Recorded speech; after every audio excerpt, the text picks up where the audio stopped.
Positionally, there was little to choose between the two beforehand, but Southampton are enjoying one of their good spells. Their good players, like Rod Wallace, are right on song. After that encouraging start for the Saints, Luton played their part in the most entertaining game of the season at Kenilworth Road so far. And here's one of their goals of the season by Lars Elstra, 14 for him. Luton, who'd won only one of their previous 7, went in front 2 minutes later with 20-year-old Julian James getting his second for the club, sliding in on the synthetic, risking artificial grass burns to make it 2-1. But then, to complete a hectic 4-minute spell, Southampton drew level. Cherednik putting the ball in, the Luton defence practising glasnost, and that was easy for Matt Le Tissier. Into the second half, Southampton in front again. Lovely tight control here by Le Tissier for his 16th of the season and 10 in the last 10 games.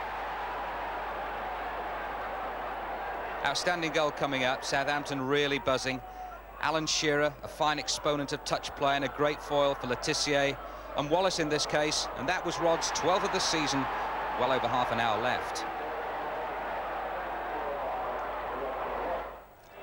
Now, despite conceding a late penalty, Southampton went on to win their 4th game out of 5 and set up an enticing Rumbelows Cup tie against Manchester United on Wednesday.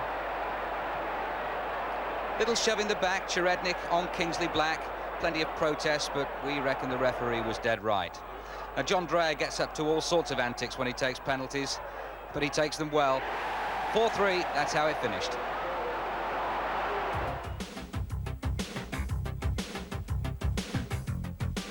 Liverpool gave Jimmy Carter his debut at Villa Park, their new £800,000 signing from Millwall. But it was one of the old school who kept them involved in the first half, Grobbelaar saving brilliantly from Platt. But Liverpool can tell stories about the ones that got away as well. McMahon going close against the club that sold him to Anfield. But Liverpool have now failed to win 5 of their last 8 in the league. If nothing else, it offers a bit of encouragement to Arsenal and 1 or 2 others in with a bit of a chance. Great save that by Spink, wasn't it? He's having a good season. No goals either at White Hart Lane, but Spurs, who'd lost their previous 3 in the league, deserved to end Arsenal's unbeaten run. Gascoigne going close in his last game before a 2-match suspension. The Arsenal saviour was David Seaman. Top-class goalkeeping throughout. For a goalless draw, it was a thoroughly entertaining game, but the bulk and the best of the chances fell to Spurs. Lineker crossing to Paul Allen. Had it been the other way around, who knows? If it's any consolation, Spurs won't come up against a keeper of Seaman's class every week. Having said that, next week it's Peter Shilton on the match.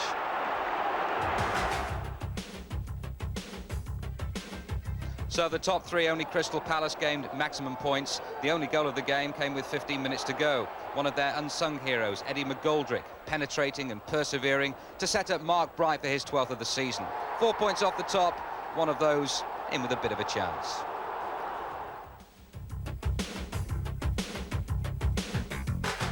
Super goal, this one from Norwich.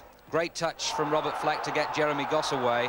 Support arriving at the double, and a perfect strike by Tim Sherwood. Even Lukic at full stretch couldn't keep it out.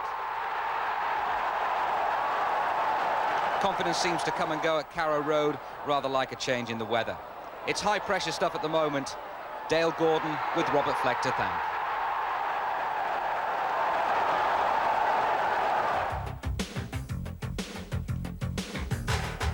United are red hot at the moment, and Mark Hughes is in a class of his own.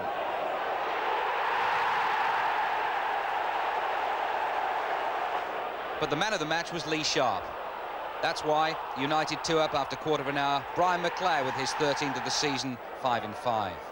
Before half-time, Hughes getting his 2nd of the match, 12th of the season. 1 defeat in 18, another side with a bit of a chance.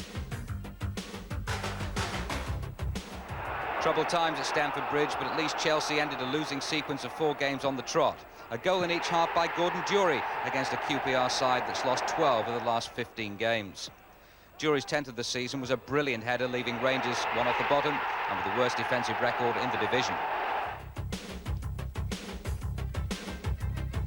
5-4 the last time they met. Forest the losers in the Rumbelows Cup, despite a Nigel Clough hat-trick, you might remember. Well, Steve Ogrizovic bringing Clough down there after an extraordinary back pass by Cyril Regis. Now, Clough missed the penalty, but it had to be taken again because of encroachment. So up stepped Stuart Pearce for his first penalty attempt since the World Cup semi-final.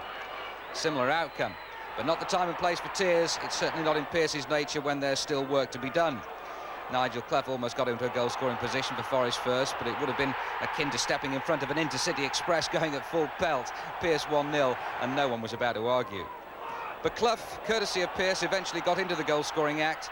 The ball sitting up nicely, the execution perfect. Coventry had gone 5 without defeat, and they've certainly tightened up at the back, but they were missing key players through injury, and it was over as a contest by the time Roy Keane added to his growing reputation with a classy goal to make it 3-0.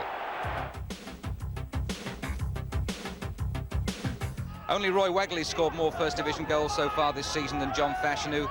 Fashanu's was the outstanding contribution to the game, opening the way for Terry Gibson to get the first. Fash's 12th in the league was debated by Peter Shilton, who thought he'd been impeded. Whichever way you look at it, hardly a goal of the day contender.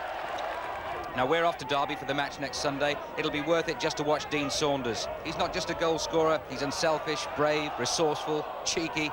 All that enabled Derby to get back into the game through Mick Harford. But Fashanu had the final say. Through the middle, no attempt to play the ball. Mark Wright's challenge certainly open to interpretation. Fashanu's 13th of the season and his only